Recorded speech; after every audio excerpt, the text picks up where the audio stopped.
Se alguém pular e naquela latinha, mano. O bicho Vai cair pra trás. E vai Agora falar, eu tô filmando ele e vai pular aqui pra ele. Instante dessa. Pega. Vou achar o Curupira, o cara com que é torcido e o cabelo de fogo. Cadê? Vou achar o Saci. Vou fazer careca. Cara, não acredito. Pô, meu Deus. A gente tem muito potencial, cara. É. Poxa.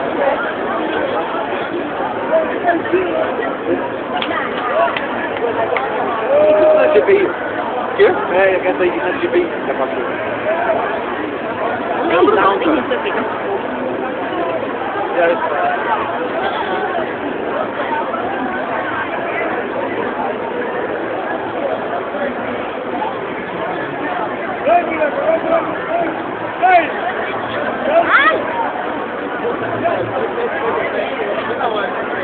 Tá filmando? Tá filmando o... Mas você não viu lá. O Mas eu falei que o pega fogo de verdade. Ah, tá. Aí...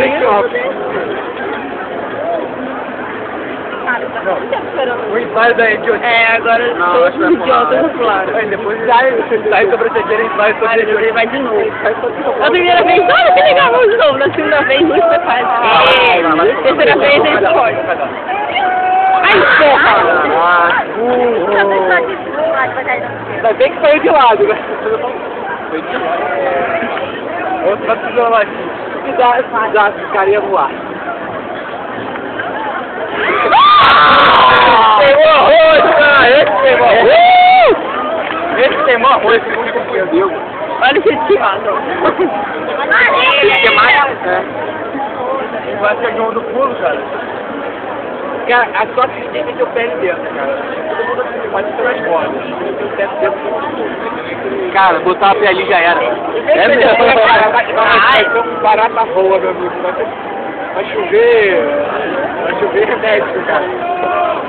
Olha, vai na latinha, cara. Aí, leva assim pra na hora que desce barulho do grito, mais um susto.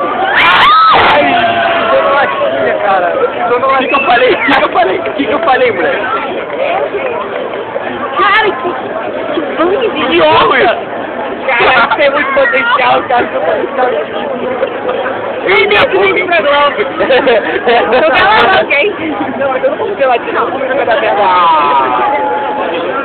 Eu falei. Ai, quando ele é um pedaço do cara, é um pedaço de você.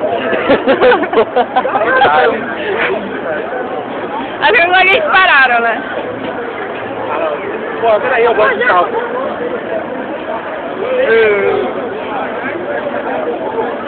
Era de pulo, cara. Tô pra trás de pensando. Caralho, ai, eu cara de